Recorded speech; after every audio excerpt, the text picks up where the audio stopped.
Mojgan from Santa Clara. I've been with Chuk firm since September 12, 2011, almost 9 years. And I've been doing this immigration work probably since 1998, November 1998, more than 20 years. So my name is Navdeep Miamber. Mujgan and I are based here at the Santa Clara office in Silicon Valley. I have been with the firm since January 17, 2005. Okay, so what are we going to cover today? So we are going to have introduction, then we're going to go over the criteria, how they're eligible, and then there are different processes for Canadian and Mexican. And then we talk about the dependents, what visa do they come on, and then what are the qualifying professions. Not everything covers under TN NAFTA. Then what is the education requirements? This is a little different than what we do normally for H-1Bs or other visas. Then job duties, yeah, they are critical to TN visa. And then what is the period of stay for them? And then is TN dual intent, like H-1B or not? And then what are the advantages? Now, what is NAFTA? So we have always heard TN NAFTA. So NAFTA stands for North American Free Trade Agreement. So it's North American Free Trade Agreement. This created special economic and trade relationships for the US, Mexico, and Canada between these three countries. And that's how this was born. So sometimes my clients ask, okay, please tell me who qualify for TN visas. Because they have sometimes Indian nationals. They think you could bring even Indian nationals who are born in, or they are bring them here. So you have to be Canadian and Mexican citizens to be able to come on TN visa. If you are not a citizen of Canada or Mexico, then you are not eligible for TN. Are permanent residents of Canada and Mexico eligible for TN? No, they are not. So just be clear on this. Sometimes, initially when my clients sometimes even don't realize that the employees they're trying to bring here are they citizens or permanent resident, they interchange this term sometimes. I see them doing this even with the US. They don't understand. So they'll say, oh, I have this person who's from Canada, Mexico. I want to bring them here. So I mean, you just should not just promise, just tell them, please send us the documents. This is what we need from you. And then we will review and determine, because what if this person is a permanent resident, right? He's not a citizen. Then you cannot bring them here on TN visa. So this person has to be a Canadian or Mexican citizen to be able to come here on TN visa. So eligibility. So what is, besides being a citizen of Canada or Mexico, what are the other things you would need? The profession for which you are trying to bring has to be qualified under the regulations. So further down the presentation, I'm going to show you there some occupations which qualify. There's a long list. We're not going to cover all of them here. Not every occupation qualifies. Then along with that, there has to be a pre-arranged full-time or part-time job with the US employer, okay? So they already have to have that arrangement while they are in Canada or Mexico. They need to already have that all sorted out, that who's going to be their US employer. And then besides that, the person has to have qualifications to practice, right? What is their education? Because these professions have certain education or experience requirements. So that person has to be qualified as well. Sometimes my clients ask, is self-employment allowed under TN? So answer is no. You cannot be self-employed. You cannot just come here on yours, be your own contractor. And like I had some clients in Canada who wanted to had their own small consulting firms, and they wanted to come here like, oh, I'll just have this, going to provide some tech services to someone here, some corp, and I can just come here as self-employed. It was like, no, we cannot do that. So you have to have a pre-arranged full-time or part-time job, okay? So good thing is that on TN, you could be full-time or you can be part-time as well. That's fine. You could be part-time, but you just cannot be self-employed on TN.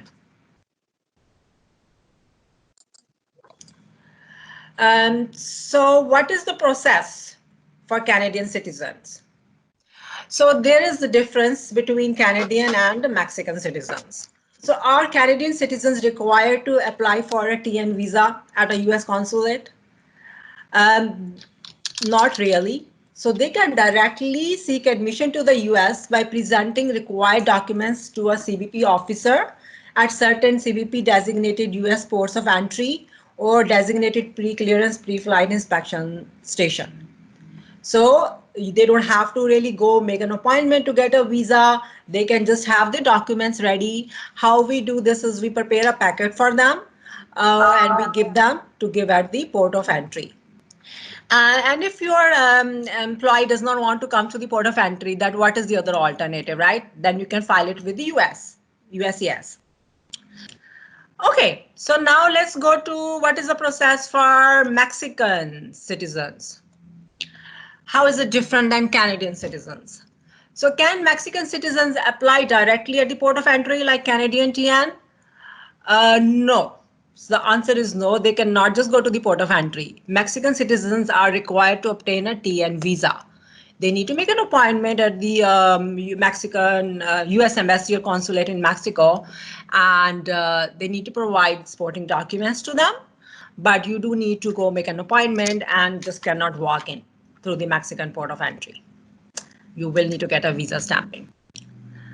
So now coming to the dependents. So like we know the main applicants get the TN.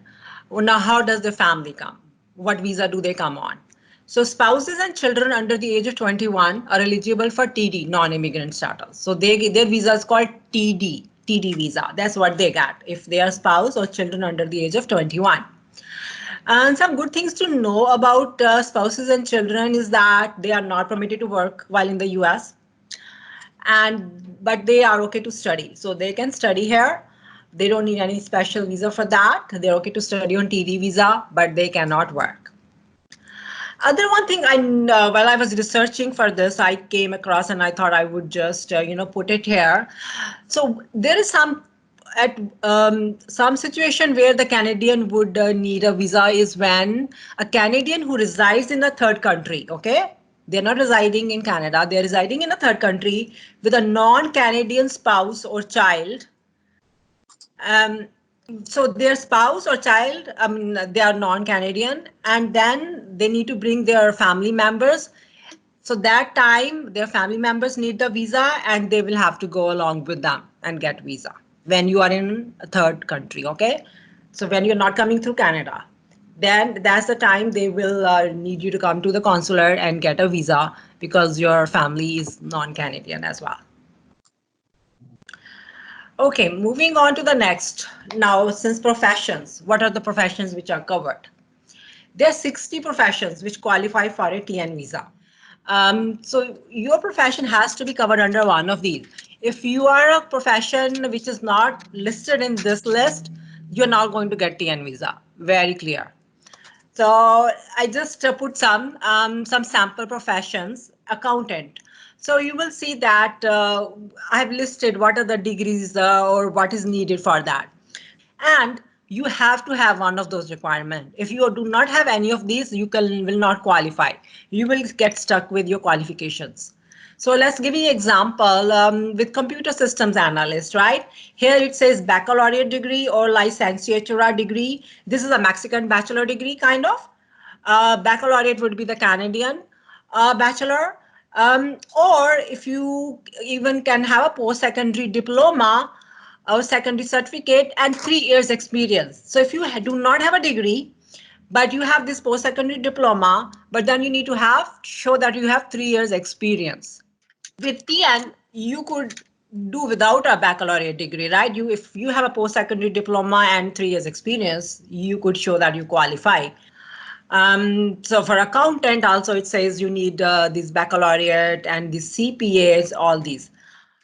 Let's see education. Since we are talking that these occupations have a specific degree and experience requirements, right?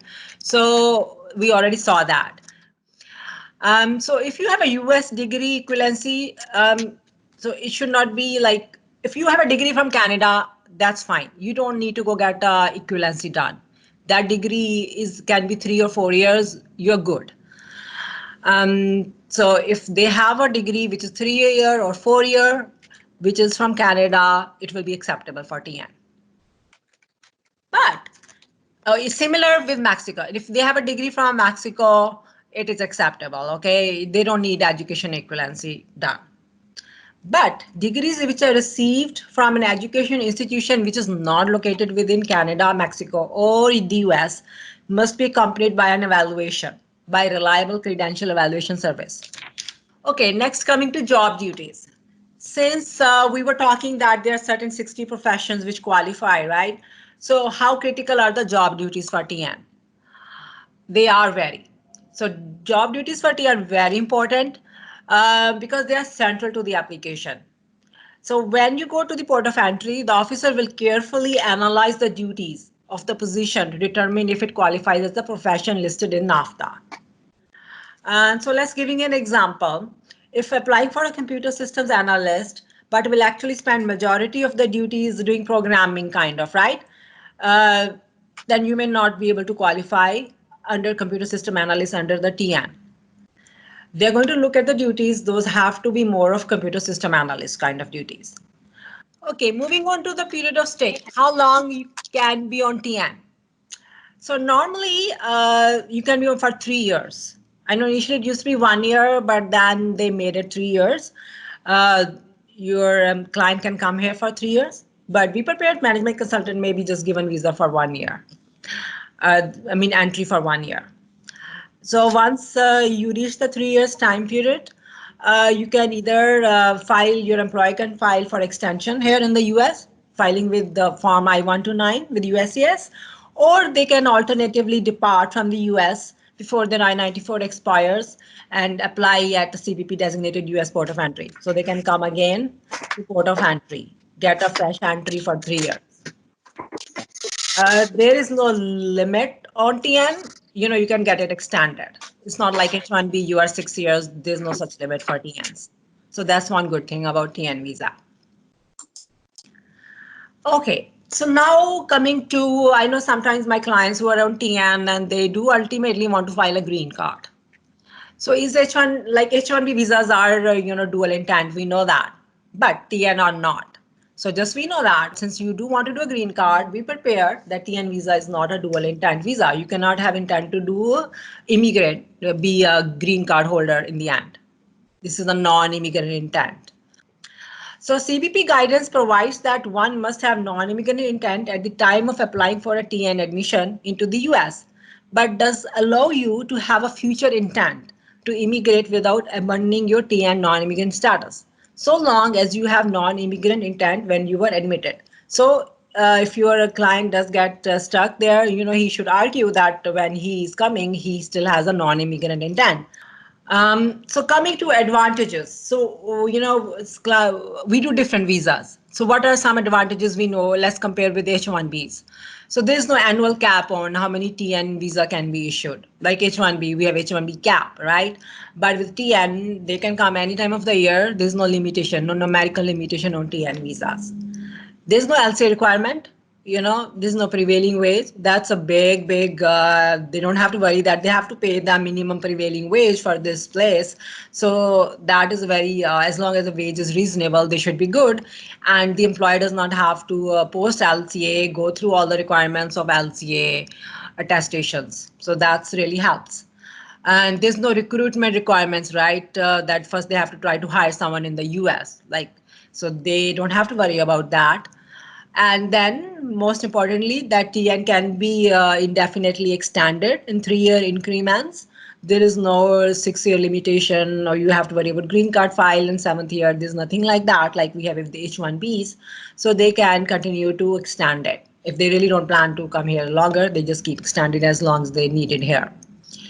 And other help, you can just apply at the consulate and don't have to file with the US wide RFEs, don't have to deal with those lengthy RFEs, and it will be faster to just do at the consulate.